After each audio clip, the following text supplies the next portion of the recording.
Welcome, everybody, to Inside the Cardinal Playbook, the coach's show for Cardinal football this fall.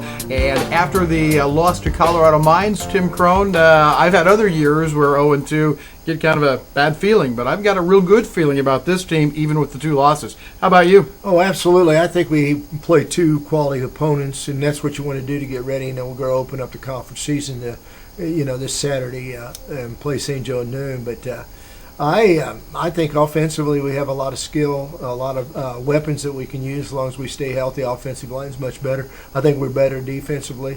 I think we would particularly up front better defensively. We can throw more guys in there and rotate. We're a little young in the secondary, and they're going to have to prove their worth. But I saw improvement from the first game to second game in secondary, and I think he did too. We talked about that a little bit before the show. So, hey, let's play the conference. You know, we were pretty successful in the conference last year, and I don't see any reason why we can't be this year. Shawn Weigel will be with us in a moment and talk a little bit about the highlights and some of the lowlights too as we played Colorado Mines. But Tim, back to the idea that these non-conference games, a lot of schools will schedule some cupcakes to, just to get things ironed out. Get a W. These aren't cupcakes that we've been playing with both Drake, a Division I school, and now the number 16 team in the nation. Good or bad? You like that? You like taking on the big dogs? Yes, I do. I don't think you go to ever win the big enchilada unless you play the best. You're not going to be the best unless you play the best. You know, I really believe that. Right. And my whole time, that's what we tried to do. I think we'll be better prepared. The only thing you worry about is when you play somebody that might be a little bit larger school or bigger squad, is that you might get somebody hurt. We're really okay, fairly in good shape, actually, in that situation. Now we need to play a conference and go. Well, Coach Weigel will join us in just a moment. We'll talk about Colorado Mines, and we'll also preview the GLVC opener against St. Joseph's. Back with more Inside the Cardinal Playbook after this.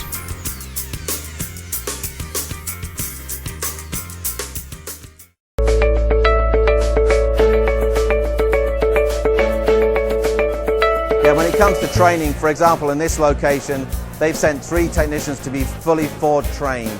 And what that means is they have to be aluminum welding certified through ICAR, which is our industry training body. They would have had to go through the Ford informational course, which is an online course. And they would have taken some other aluminum specific courses to enable them to repair this particular vehicle.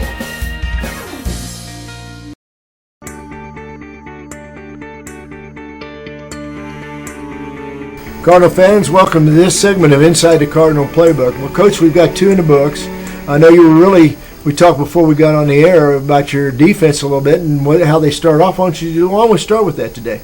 Yeah, that was, if there's a highlight from Saturday, it was the way we started the game defensively, and I thought they did a nice job of starting fast, and we still think there's some room for improvement there, getting the gaps and whatnot, but all that stems from our defensive line, and they're playing much better. There's a lot of competition there too. That helps, doesn't it? It does. It helps a ton, and we're going to do as much as we can to find competition everywhere. Mm-hmm. And so we're asking some of those guys that maybe haven't played as much that they need to step up their game and pressure for that, because we need to elevate it as an entire team. But I was really, really happy with the way the defense came out, played fast, aggressive, and had some great interceptions early, and kind of had them in a little bit of a compromising situation there.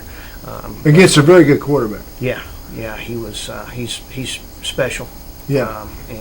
But we held him in check about half the yardage I think he had the week before. Right. So. Oh, absolutely. Yeah, it was definitely a different ballgame. Let's talk a little bit now about the offense. I felt like having Thomas Cook back gave you another dimension. You have a lot of toys to play with this year. Your offensive line's better. I keep telling everybody that we're going to be a fun team to play. How did you overall, basically rate your offensive performance? I know you're the offensive, basically, play caller. So how did you feel about it on Saturday? Yeah, indifferent in a couple of situations. You need 11. I mean, you need 11 firing on all cylinders. You can't miss one thing up front offensively, or else you're immediately exposed. I mean, there's no hiding that fact. Defensively, it's a little bit different. Have a guy out make of a mistake and cover it up. But they're not going that way, or they don't find it. Then it's a different story. And I was frustrated with some of the things, and you look statistically afterwards, and we had 300 and some yards offense, Right. rushed for 160, threw for 150. So there was good balance, and I got down to the glaring one. One, the time of possession, we would have liked to have it more, and it would have been more if we weren't 4 of 18 on 3rd and 4th down. Right. And that was really our Achilles heel, if there was one, is we've got to be better. Yeah. Now we're into 80 plus plays, 90 plus plays, and not going fast. And controlling the time of possession. So, there's some instances where 90% of us are rip roaring ready to go offensively, but we've got to all be there. And I think that we're going to find more competition this week offensively, and guys that want to do it. Well, this is the ultimate team sport. I don't have to tell you, it really is, because it's not really individual at all. You count on the other 10 guys that's out on the field with you that you call a teammate all the time. You know that, and I know that. But I still think, Coach, and I want to talk about this if you don't mind. I still think you have the offensive tools, but you can be multiple and do a lot of things. And with Thomas Cook back, you had Mask and Cook back there. It was obvious, game plan wise. Mines was really jumping on Mask on a lot of situations, and Thomas it made some really helped drive where you scored. It was a really nice job on the ground. I mean, it's got to help you having both of them. Yeah, well, it does. You can't focus on one or the other, and then you get one of them out of the backfield, and they both can be receiving threats, because you just get the ball into them in space, and you never know what's going to happen. There were just some untimely things. When we finally do pull it and throw it now, we miss a block out there. The 3 times before that, we had the blocks on the edge if we wanted to take it, but having those two in the backfield, you need to figure out game plan wise to, can we get them each 20 touches a game? And so that's they're that kind of player too. Yeah. And then you got Mullins on the outside, plus your other good receivers that you do have. Yeah. You got people that you can really attack with. Now I do think that Mines did a nice job on Mullins. I thought they defended him pretty well. He had that one big play in the middle that really helped us in a key situation, and he does a great job on kickoffs, and that kind of leads us into specialties. Zane Kitchen, he's tough. He's consistent for you. Yes. The guy we played was first team All-American, I think, punter. I thought Zane was better. Yeah, he was, and the Llewellyn kid from Colorado Mines has been several time All-American Right. out there. And He had a couple ugly night irons. Yeah, he did, and that was uncharacteristic for him. And I don't know, maybe that was the only effect the altitude had on him, was that the ball wouldn't travel as far. But. Well, let's talk about your cover teams just a little bit. We didn't talk about them. We just pretty much talked about the kicker and the punter. But I think what I noticed about your squad too is you have overall more team speed, and if for maybe not the average fan, but if you've coached a long time, you really can see that right away, one way or the other.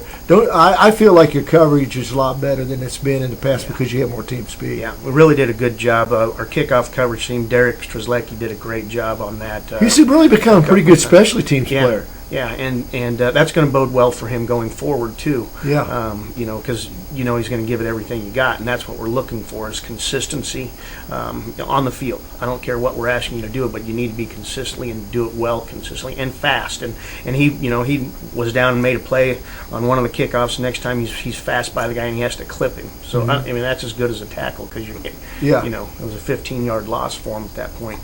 And I was very happy overall with the special teams. They were just very solid.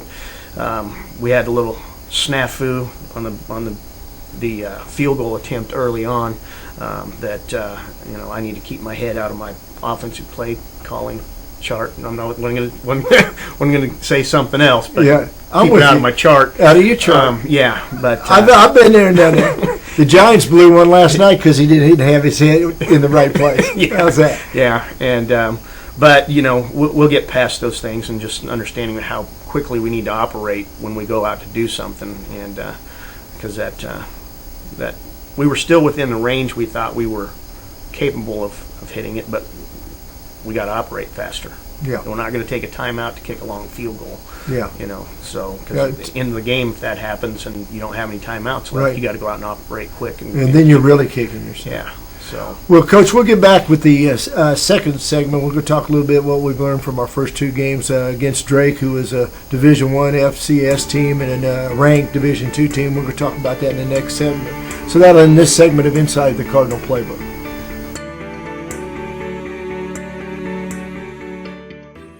Members of the Cardinal Sportscasters Club include these merchants. I'm Kurt McCoy with MFS Design Services. Find us online today at www.mfsdesignservices. Let's get started on your project. Our current portfolio includes many local Kansas City businesses. Advanced Logistics and Fulfillment is a local company that assembles point-of-purchase displays. They are proud to say that 5 William Jewell graduates are valued employees. Advanced Logistics and Fulfillment, 8800 East Underground Drive in Kansas City. Welcome, Cardinal fans, to this segment of Inside the Cardinal Playbook. And Coach, I really, and we really haven't sit down, so this will be news to me. But I did prep you a little bit, so you had a way to go. But we played a Drake Division I FCS team. We played a ranked Division II team in Colorado School of Mines. I thought, looking at your schedule, everybody else is going to be solid and tough. But a tough way to start. There's no doubt about it. But I saw so much growth. Maybe spoke out of line in a lot of ways. This is one of the better teams I've been able to cover here at Jewell. How do you feel about the first 2 games? We've learned a lot, and I've learned a little bit about this team that and setting expectations for them, as it doesn't matter who it is on Saturday. We've got to go play. But you look back and you see a Drake team that it was a 14-point ball game there with them, and where they're picked to finish. And then you look at their result this weekend, and they lost a game 21-18, had an opportunity for an onside kick, and they're at the University of North Dakota. Yeah, well, that's week big 1, time. Yeah, North Dakota beat Wyoming. That's week big 1, time. Yeah. And so they're pretty solid. Right. They follow up this week with South Dakota. Again, it'll be another testament what type of team they have. But that's playing pretty well on the road. And then Mines, they've been solid since the early 2000s, 2003, 2004, either challenging for conference championships or in the playoffs and whatnot.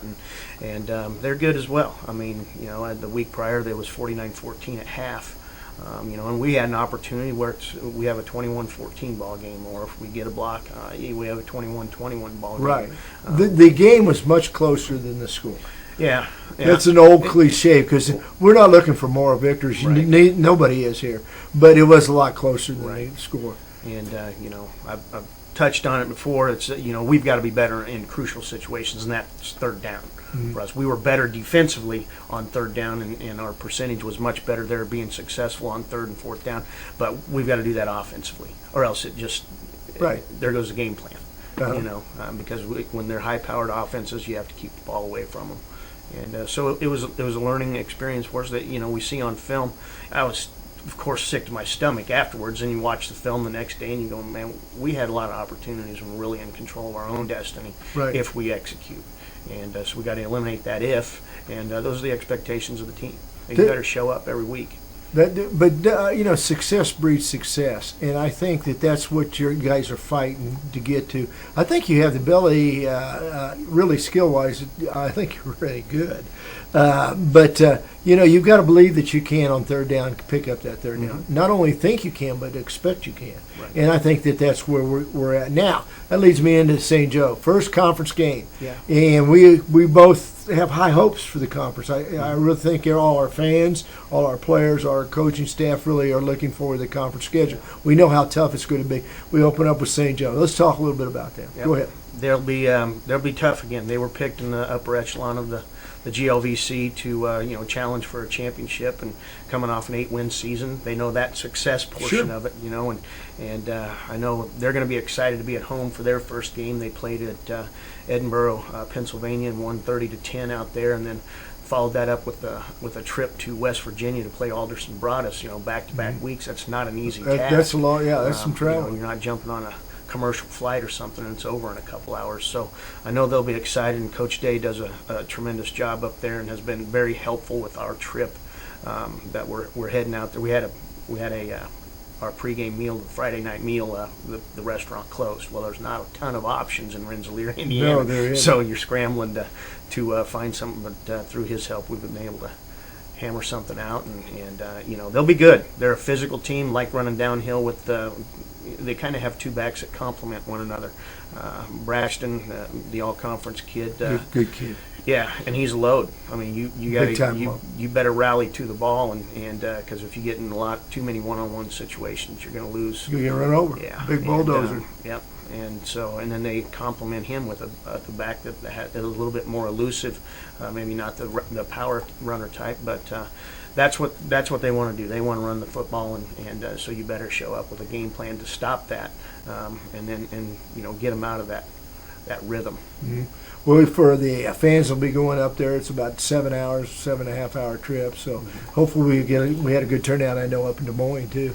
So hopefully we'll get a lot of fans come up that way. It's 12 o'clock start. Yep. And we'd like to see many fans as possible. If not, at least follow us on the air. No doubt. I'm looking forward to it. I really am ready for the conference schedule. I want to, we have a non-conference game at the end of the year, very last game. Mm-hmm. But now we're in the real meat and potatoes. And, I thought we played well last year. I think our kids gained some confidence. I think you feel the same way from, to be able to play in the conference, don't you? Yeah, absolutely. And that's, we got to just take it to the next level, and consistently beat people. That's a big thing. Well, Coach, I'm ready to celebrate your first win as a head coach, and hopefully it'll be this weekend over there. And a conference game would be a good way to start. It would, absolutely would. Well, good luck to you and the Cardinals, and hope everybody will be safe. And we'll see you up there, me and Rick. Looking forward to this weekend. That'll end this segment of Inside the Cardinal Playbook.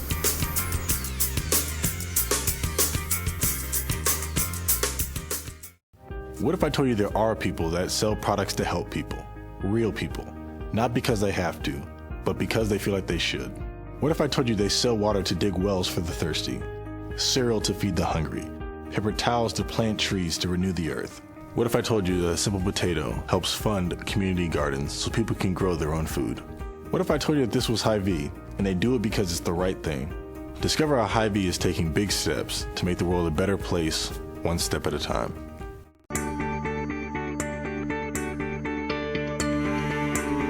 Back inside the Cardinal Playbook, you've heard from Coach Weigel, and Tim, I think he's very excited about starting the conference season, and I think he should be. After last year, 5-3, finishing second in the conference, we're no longer an unknown commodity in the conference. No, I think the days of they're Division II and they're just starting out are over. I think that we need to prove our worth, and I think last year we did. We finished 5-3. I think this is a good start to open up the conference because this team's highly ranked. It was ranked number 2 in the preseason polls. They dropped one last week, but I think we have the opportunity to get on a real good footing. If we could get one on the road up there, we'd be in good shape.